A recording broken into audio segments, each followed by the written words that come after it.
PSC crowned പുതിയൊരു വീഡിയോയിലേക്ക് ഏവർക്കും സ്വാഗതം. കഴിഞ്ഞ കുറേ നാളുകളായി നമ്മൾ അസിസ്റ്റന്റ് സെയിൽസ്മാന് വേണ്ടി ഡെയിലി സിലബസ് ബേസ്ഡ് ക്ലാസ്സുകൾ എടുത്തുകൊണ്ടിരിക്കുകയാണ് അല്ലേ.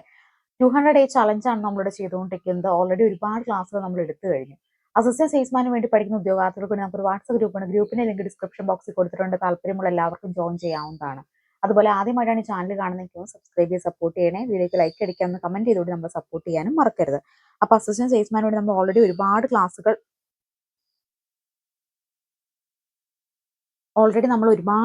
എടുത്തു പോയിട്ടുണ്ട്. അപ്പോൾ സ്റ്റഡി മെറ്റീരിയൽസ് വേണ്ടവർ മെസ്സേജ് ചെയ്യുക. നമ്മൾ പൊതുവിജ്ഞാനം എടുത്ത് കംപ്ലീറ്റ് ആക്കി. അതുപോലെ തന്നെ കേരള ഭരണവും ഭരണ സംവിധാനവും കംപ്ലീറ്റ് ആക്കി. ജീവശാസ്ത്രം പൊതുജനാരോഗ്യവും ഭൗതിക ശാസ്ത്രം കംപ്ലീറ്റ് ആക്കി. രസതന്ത്രം കംപ്ലീറ്റ് ആക്കി. കല കായിക സാംസ്കാരിക മേഖലയാണ് ഇപ്പോൾ നമ്മൾ പഠിച്ചുകൊണ്ടിരിക്കുന്നത്. അതിൽ കലകളുടെ 2 ടോപ്പിക്സ് ഇന്നലത്തെ ക്ലാസ്സുകളിൽ നമ്മൾ 2 ക്ലാസ്സുകളായിട്ട് പഠിച്ചിട്ടുണ്ട്. ഇന്നത്തെ ക്ലാസ് മുതൽ നമ്മൾ പഠിക്കാൻ പോകുന്നത് കായികം എന്ന് പറയുന്ന ടോപ്പിക്കാണ് കേട്ടോ. കായിക മേഖലയിലെ കായിക രംഗത്ത് വ്യക്തിമുറിച്ച് കേരളത്തിലെയും ഇന്ത്യയിലെയും ലോകത്തിലെയും പ്രധാന കായിക താരങ്ങളും അവരുടെ കായിക ഇനങ്ങളും നേട്ടങ്ങളും അവർക്ക് ലഭിച്ചിട്ടുള്ള ബഹുമതികളും ഒക്കെയുള്ള ഫസ്റ്റ് ടോപ്പിക്കാണ് ഇന്നത്തെ ക്ലാസ്സിൽ നമ്മൾ ഡിസ്കസ് ചെയ്യാൻ പോകുന്നത്. അപ്പോൾ എനിക്ക് തീരെ സുഖമില്ല, അതുകൊണ്ട് സൗണ്ട് ചിലപ്പോൾ ചെറുതായി ഒരുപാട് ഒച്ചത്തിലെടുക്കാൻ വയ്യ. അപ്പോൾ അതുകൊണ്ട് എല്ലാവരും സൗണ്ട് കുറവാണെങ്കിൽ. രാജ്യസഭയിലേക്ക് നാമനിർദ്ദേശം ചെയ്യപ്പെടുന്ന പ്രഥമ മലയാളി വനിതയും 7ാമത്തെ മലയാളിയുമാണ് ആര്? PT ഉഷ എന്ന് പറയുന്നത്. PT ഉഷയുടെ കായിക പരിശീലനാണ് OM നമ്പ്യാർ. അപ്പോൾ PT ഉഷയുടെ കായിക പരിശീലകൻ ആരാണ്? OM നമ്പ്യാരാണ്. 2024 international association of athlete federation അതുപോലെ വൈറ്റ് റിബൺ പുരസ്കാരം നൽകി ആദരിക്കുകയുണ്ടായി. ഏഷ്യൻ ഗെയിംസിൽ ഏറ്റവും അധികം മെഡൽ നേടിയ താരമാണ് PT ഉഷ എന്ന് പറയുന്നത്. അപ്പോൾ രാജ്യസഭയിലേക്ക് നാമനിർദ്ദേശം ചെയ്യപ്പെടുന്ന പ്രഥമ മലയാളി വനിതയും 7ാമത്തെ മലയാളിയുമാണ് ആര്? PT ഉഷ എന്ന് പറയുന്നത്. PT ഉഷയുടെ കായിക പരിശീലകൻ ആരാണ്? OM നമ്പ്യാരാണ്. 2019 international association of athletic federation and white ribbon പുരസ്കാരം നൽകി ആദരിക്കുകയുണ്ടായി. ഒരു ഏഷ്യൻ ഗെയിംസിൽ ഏറ്റവും അധികം മെഡൽ നേടിയ കായിക താരം കൂടിയാണ് PT ഉഷ. PT ഉഷയുടെ വിശേഷണങ്ങൾ നമുക്ക് നോക്കാം. പയ്യോളി എക്സ്പ്രസ് എന്നറിയപ്പെടുന്നു. എന്തെന്നറിയപ്പെടുന്നു? പയ്യോളി എക്സ്പ്രസ് എന്നറിയപ്പെടുന്നു. ഇന്ത്യയിലെ സ്പോർട്സ് ഗോൾഡൻ ഗേൾ, ഇന്ത്യയിലെ സ്പോർട്സിലെ ഗോൾഡൻ ഗേൾ എന്നും ഇന്ത്യൻ ട്രാക്കുകളുടെയും മൈതാനങ്ങളുടെയും റാണി എന്നൊക്കെ അറിയപ്പെടുന്നത് ആരാണ്? PT ഉഷയാണ്. PT ഉഷയുടെ ആത്മകഥയുടെ പേരാണ് ഗോൾഡൻ ഗേൾ. അപ്പോൾ ഗോൾഡൻ ഗേൾ ആരുടെ ആത്മകഥയാണ്? PT ഉഷയുടെ ആത്മകഥയാണ്. 1986 സിയോൺ ഏഷ്യൻ ഗെയിംസിൽ 4 സ്വർണവും 1 വെള്ളിയും നേടിയ ഏറ്റവും മികച്ച അത്ലറ്റിനുള്ള സുവർണ്ണ പതകം സ്വന്തമാക്കിയ താരമാണ് PT ഉഷ. 2000 യുക്രൈനിലെ കിവിയിൽ നടന്ന രാജ്യാന്തര മീറ്ററിൽ 400 മീറ്റർ PT ഉഷയുടെ 15 വർഷം പഴക്കമുള്ള ദേശീയ റെക്കോർഡ് തിരുത്തിക്കുറിച്ച കായിക താരമാണ് KM ബീനാമോൾ. 2000 യുക്രൈനിലെ കിവിയിൽ നടന്ന രാജ്യാന്തര മീറ്ററിൽ 400 മീറ്റർ PT ഉഷയുടെ 15 വർഷത്തെ പഴക്കമുള്ള ദേശീയ റെക്കോർഡ് തിരുത്തിക്കുറിച്ച വ്യക്തിയാണ് ആര്? ബീനാമോൾ എന്ന് പറയുന്നത്. 1976 മോൺട്രിയൽ ഒളിമ്പിക്സിൽ പങ്കെടുത്ത മലയാളി താരം TC യോഹന്നാനാണ്. ലോങ് ജമ്പിലാണ് പങ്കെടുത്തിട്ടുള്ളത്. ഇറ്റാലിയൻ പ്രൊഫഷണൽ ക്ലബ്ബുകൾക്ക് വേണ്ടി കളിച്ച ആദ്യ ഇന്ത്യൻ വോളിബോൾ താരം ജിമ്മി ജോർജ് ആണ് കേട്ടോ. അപ്പോൾ 1976 മോൺട്രിയൽ ഒളിമ്പിക്സിൽ പങ്കെടുത്ത മലയാളി താരം TC യോഹന്നാനാണ്. ഇറ്റാലിയൻ പ്രൊഫഷണൽ ക്ലബ്ബുകൾക്ക് വേണ്ടിയുള്ള കളിച്ച ആദ്യ ഇന്ത്യൻ വോളിബോൾ താരം ജിമ്മി ജോർജ് ആണ്. ഇനി 2000 യുക്രൈന് കീഴിൽ നടന്ന രാജ്യാന്തര മീറ്റർ 400 മീറ്റർ PT ഉഷയുടെ 15 വർഷം പഴക്കമുള്ള ദേശീയ റെക്കോർഡ് തിരുത്തിക്കുറിച്ച കായിക താരം KM ബീനാമോൾ ആണെന്ന് കൂടി ഓർക്കുക. ഏഷ്യൻ ഗെയിംസിൽ വ്യക്തിഗത ഇനത്തിൽ സ്വർണം നേടിയ ആദ്യ മലയാളി വനിത MD വത്സമ്മയാണ് കേട്ടോ. ഏഷ്യൻ ഗെയിംസിൽ വ്യക്തിഗത ഇനത്തിൽ സ്വർണം നേടിയ ആദ്യ മലയാളി വനിത ആരാണ്? MD വത്സമ്മയാണ്. ഏഷ്യൻ ഗെയിംസിൽ വ്യക്തിഗത സ്വർണം നേടിയ 2ാമത്തെ ഇന്ത്യൻ താരം AD വത്സമ്മയാണ് കേട്ടോ. MD വത്സമ്മയാണ്. 1986 ഏഷ്യൻ ഗെയിംസിൽ 400 മീറ്റർ ഹാഡ്സിൽ 58.47 സെക്കൻഡ് റെക്കോർഡ് നേടിയ MC വത്സമ്മ സ്വർണം നേടിയത്. പ്രധാന പുരസ്കാരം ലഭിച്ചിട്ടുള്ളത് പത്മശ്രീ ആണ് കേട്ടോ. 1983 MD വത്സമ്മയ്ക്ക് എന്ത് ലഭിച്ചിട്ടുണ്ട്? പത്മശ്രീ ലഭിച്ചിട്ടുണ്ട്. കായിക കേരളത്തിന്റെ പിതാവ്, കേരളം ടൂറിസത്തിന്റെ പിതാവ് എന്നൊക്കെ അറിയപ്പെടുന്ന കേണൽ ഗോദവർമ്മ രാജയാണ്. GV രാജ. അപ്പോൾ കായിക കേരളത്തിന്റെ പിതാവ് എന്നും കേരള ടൂറിസത്തിന്റെ പിതാവ് എന്നൊക്കെ അറിയപ്പെടുന്ന ആരാണ്?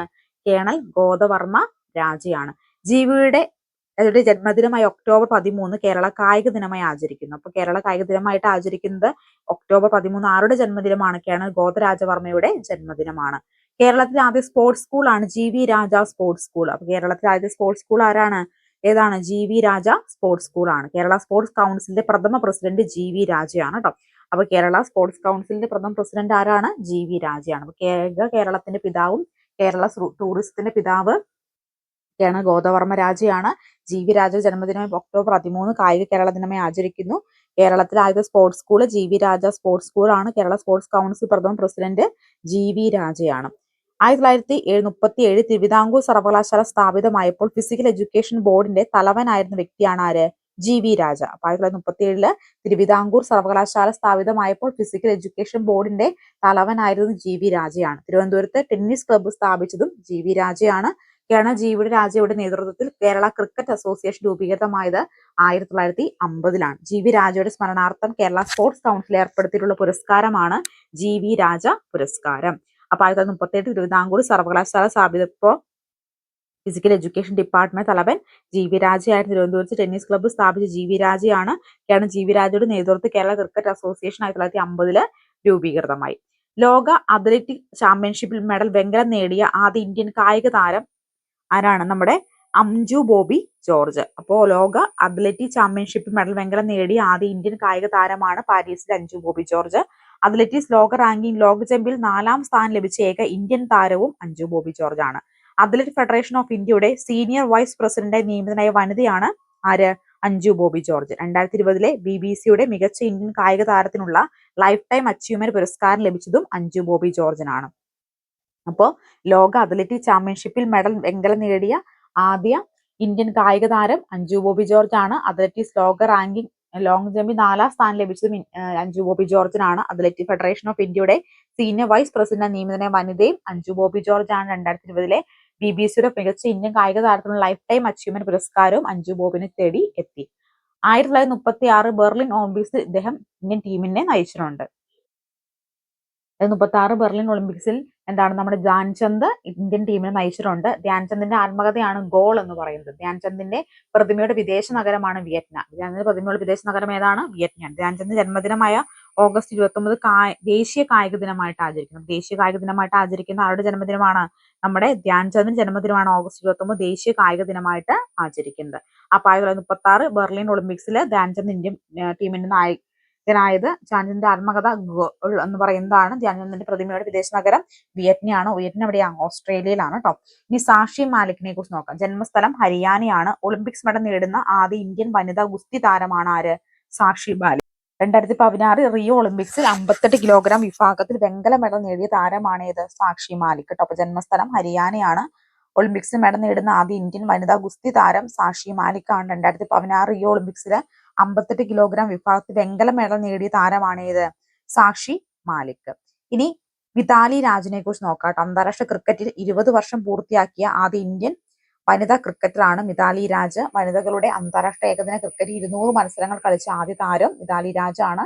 അന്താരാഷ്ട്ര വനിതാ ഏക ക്രിക്കറ്റിൽ 7000 റൺസ് തികച്ച ആദ്യ വനിതാ ക്രിക്കറ്റ് താരമാണ്. അന്താരാഷ്ട്ര T20 ക്രിക്കറ്റിൽ 2000 റൺസ് നേടിയ ആദ്യ ഇന്ത്യൻ താരമാണ്. വനിതാ ലോകകപ്പ് ചരിത്രത്തിൽ ഏറ്റവും കൂടുതൽ മത്സരങ്ങൾ നയിച്ച ക്യാപ്റ്റൻ എന്ന റെക്കോർഡ് നേടിയതും മിതാലി രാജ് ആണ്. വനിതകളുടെ അന്താരാഷ്ട്ര ഏകദിന ക്രിക്കറ്റിൽ ഏറ്റവും കൂടുതൽ മത്സരങ്ങൾ കളിച്ചു എന്ന റെക്കോർഡും ഈ ഒരു വ്യക്തിക്കുള്ളതാണ്. വനിതാ ഏക ക്രിക്കറ്റിൽ 50 അർദ്ധ സെഞ്ചുറി നേടിയ ആദ്യ താരവും മിതാലി രാജ് ആണ്. ഏകദിന ക്രിക്കറ്റിൽ 5000 റൺസ് നേടിയ ആദ്യ വനിതാ ക്യാപ്റ്റനും മിതാലി രാജ് ആണ്. ഇന്ത്യൻ വനിതാ ടെസ്റ്റ് ODI ക്യാപ്റ്റനായിരുന്നു. ലോകത്തെ ഏറ്റവും കൂടുതൽ ഏകദിന കളിച്ച വനിതയും മിതാലി രാജ് ആണ്. വനിതകളുടെ ഏകദിന ക്രിക്കറ്റിൽ ഏറ്റവും കൂടുതൽ റൺസ് നേടിയത് മിതാലി രാജ് ആണ്. 2027 അന്താരാഷ്ട്ര ക്രിക്കറ്റിൽ നിന്നും വിരമിച്ച താരമാണ് മിതാലി രാജ്. മേജർ ധ്യാൻചന്ദ്, ഖേൽരത്ന, അർജുന അവാർഡ്, പത്മശ്രീ ഒക്കെ ആർക്ക് ലഭിച്ചിട്ടുണ്ട്? മിതാലി രാജിന് ലഭിച്ചിട്ടുണ്ട്. ഇനി ലോക അത്ലറ്റിക് ചാമ്പ്യൻഷിപ്പിൽ സ്വർണ്ണ മെഡൽ നേടിയ ആദ്യ ഇന്ത്യൻ താരം നീരജ് ചോപ്രയാണ് 2023. അപ്പൊ ലോക അത്ലറ്റിക് ചാമ്പ്യൻഷിപ്പിൽ സ്വർണ്ണ മെഡൽ നേടിയ ആദ്യ ഇന്ത്യൻ താരം ആരാണ്? നീരജ് ചോപ്രയാണ്. ലോക അത്ലറ്റിക് ചാമ്പ്യൻഷിപ്പിൽ മെഡൽ നേടുന്ന ആദ്യ ഇന്ത്യൻ പുരുഷ താരം നീരജ് ചോപ്രയാണ്. ലോക അത്ലറ്റിക് ചാമ്പ്യൻഷിപ്പ് പുരുഷ ലോങ് ജമ്പിൽ ഫൈനലിൽ എത്തുന്ന ആദ്യ ഇന്ത്യൻ താരം M ശ്രീശങ്കറാണ്. അപ്പോൾ ലോക അത്ലറ്റിക് ചാമ്പ്യൻഷിപ്പിൽ സ്വർണ്ണ മെഡൽ നേടിയ ആദ്യ ഇന്ത്യൻ നീരജ് ചോപ്രയാണ്. ലോക അത്ലറ്റിക് ചാമ്പ്യൻഷിപ്പിൽ മെഡൽ നേടുന്ന ആദ്യ ഇന്ത്യൻ പുരുഷ താരം നീരജ് ചോപ്രയാണ്. ലോക അത്ലറ്റിക് ചാമ്പ്യൻഷിപ്പ് പുരുഷ ലോങ് ജമ്പിൽ ഫൈനലിലെത്തിയ ആദ്യ ഇന്ത്യൻ താരവും ആരാണ്? M ശ്രീശങ്കർ ആണെന്ന് ഓർക്കുക. ഇനി നമുക്ക് ഇതിനകത്ത് കുറച്ച് പ്രീവിയസ് ഇയർ ചോദ്യങ്ങൾ ചെയ്ത് നോക്കാം. ഇന്ത്യൻ ഒളിമ്പിക്സ് അസോസിയേഷന്റെ ആദ്യ വനിതാ പ്രസിഡന്റ് ആരാണ്? PT ഉഷയാണ്. ഇന്ത്യൻ ഒളിമ്പിക്സ് അസോസിയേഷൻ പ്രസിഡന്റായി തെരഞ്ഞെടുക്കപ്പെട്ട ആദ്യ മലയാളി ആരാണ്? അതും PT ഉഷ തന്നെയാണ്. താഴെ പറയുന്നവ കേരള അത്ലറ്റുകൾ ഉൾപ്പെടുന്നത് ആരെല്ലാമാണ് താഴെ പറയുന്നത് കേരള അത്ലറ്റുകൾ ഉൾപ്പെടുന്നത്? നോക്കിക്കേ, PT ഉഷ ഉൾപ്പെടും, TC യോഹന്നാൻ, അതുപോലെ KM ബീനാമോൾ. ജിമ്മി ജോർജ് ഉൾപ്പെടില്ല. 1, 2, 3 ശരി. അപ്പോൾ 1, 2, 3 ആയതുകൊണ്ട് ഓപ്ഷൻ A ആണ് റൈറ്റ് ആൻസർ ആയിട്ട് വരിക. ബോധവർമ്മ രാജയെ സംബന്ധിച്ച് ശരിയായ പ്രസ്താവനകൾ ഏത് എന്നാണ് ചോദിച്ചേക്കുന്നത്. ഏതാണ്? കേരള സ്പോർട്സ് കൗൺസിലിന്റെ സ്ഥാപക പ്രസിഡന്റ് ശരിയാണോ? ശരിയാണ്. ഒക്ടോബർ 15 ജന്മദിനമാണ് കേരള സർക്കാർ സംസ്ഥാന കായിക ദിനമായി ആചരിക്കുന്നത്. ശരിയാണ്. കേരള വിനോദസഞ്ചാരത്തിന്റെ പിതാവ്. ശരിയാണ്. തിരുവനന്തപുരത്ത് വിമാനത്താവളത്തിന്റെ വികസനത്തിന് വേണ്ടി പ്രയത്നിച്ചു. ശരിയാണ്. 3 പ്രസ്താവനയും ശരിയാണ്. എല്ലാം ശരിയാണെന്നുള്ളതാണ് റൈറ്റ് ആൻസർ. കേരള കായിക ദിനം ആചരിക്കുന്ന എന്നാണ്? ഒക്ടോബർ 13 നമ്മൾ പറഞ്ഞിരുന്നല്ലേ, നമ്മുടെ ഗോദരാവർമ്മരാജയുടെ ജന്മദിനമാണ് കേരള കായിക ദിനമായിട്ട് ആചരിക്കുന്നത്. അടുത്ത ചോദ്യം, ഏഷ്യാഡ് സ്വർണം നേടിയ ആദ്യ മലയാളി വനിത ആരാണ്? MD വത്സമ്മയാണ് കേട്ടോ. MD വത്സമ്മ. ലോക അത്ലറ്റിക് ചാമ്പ്യൻഷിപ്പിൽ മെഡൽ നേടിയ ആദ്യ ഇന്ത്യൻ കായിക താരം ആരാണ്? അഞ്ജു ബോബി ജോർജ് ആണ്. Indian athletic federation senior vice president തെരഞ്ഞെടുക്കപ്പെട്ടത് അതും അഞ്ജു ബോബി ജോർജിന് തന്നെയാണ്. ഇനി നീരജ് ചോപ്ര ഏത് കായിക ഇനമായി ബന്ധപ്പെട്ടിരിക്കുന്നു? ഏത് ഇനമായിട്ടാണ് നീരജ് ചോപ്ര ബന്ധപ്പെട്ടിരിക്കുന്നത്? ജാവലിൻ ത്രോയുമായിട്ടാണ്. ടോക്കിയോ ഒളിമ്പിക്സിൽ ജാവലിൻ ത്രോ ഇനത്തിൽ സ്വർണം നേടിയ കായിക താരമാണ് നീരജ് ചോപ്ര. ടോക്കിയോ ഒളിമ്പിക്സിൽ നീരജ് ചോപ്രയുടെ സ്വർണം നേടിയ കായിക ഇനം ഏതാണ്? അത് ജാവലിൻ ത്രോയാണ്. ഒളിമ്പിക്സിന്റെ ചരിത്രത്തിൽ ആദ്യമായി ജാവലിൻ ത്രോയിൽ ഇന്ത്യക്ക് സ്വർണ്ണ മെഡൽ നേടിക്കൊടുത്ത കായിക താരമാണ് നീരജ് ചോപ്ര. 2020 ടോക്കിയോ ഒളിമ്പിക്സ് സ്വർണം നേടിയ നീരജ് ചോപ്ര ഏത് സംസ്ഥാനത്തെ വ്യക്തിയാണ്? ഏത് സംസ്ഥാനത്തുള്ള വ്യക്തിയാണ്? ഹരിയാനയിൽ നിന്നുള്ള വ്യക്തിയാണ് നീരജ് ചോപ്ര എന്ന് പറയുന്നത്. അപ്പൊ നമ്മൾ ഇന്നത്തെ ക്ലാസ്സിൽ എന്താണ്, കായിക ഇനവുമായി ബന്ധപ്പെട്ടിട്ടുള്ള ഒരു പ്രധാനപ്പെട്ട ടോപ്പിക്കും അതിന്റെ പ്രീവിയസ് ഇയർ ക്വസ്റ്റ്യൻ പേപ്പേഴ്സും ആണ് വർക്ക്ഔട്ട് ചെയ്ത് നോക്കിയത്. വരും ക്ലാസ്സുകളിൽ നമ്മൾ ഈ വീഡിയോസ് കണ്ടിന്യൂ ചെയ്യുന്നതായിരിക്കും. 200 ഡേ ചലഞ്ച് കംപ്ലീറ്റ് ആക്കുന്നതായിരിക്കും. അപ്പൊ നമ്മൾ ഓൾറെഡി പല വീഡിയോസ് SCRT എടുക്കുന്നുണ്ട്. അതുകൂടാതെ തന്നെ പ്രീവിയസ് ഇയർ സെറ്റിൽ എടുക്കുന്നുണ്ട്. ഇതിനു മുമ്പ് വീഡിയോ കണ്ടു നോക്കാത്തവരുണ്ടെങ്കിൽ അസിസ്റ്റന്റ് സെയിൽസ്മാന് വേണ്ടി പ്ലേലിസ്റ്റ് ക്രിയേറ്റ് ചെയ്തിട്ടുണ്ട് കേട്ടോ. അതിനകത്ത് കണ്ടു നോക്കണം. സ്റ്റഡി മെറ്റീരിയൽസ് വേണ്ടവർ വാട്സ്ആപ്പ് മെസ്സേജ് ചെയ്യുക. അപ്പൊ അടുത്തൊരു വീഡിയോ കാണാം. Thank you so much.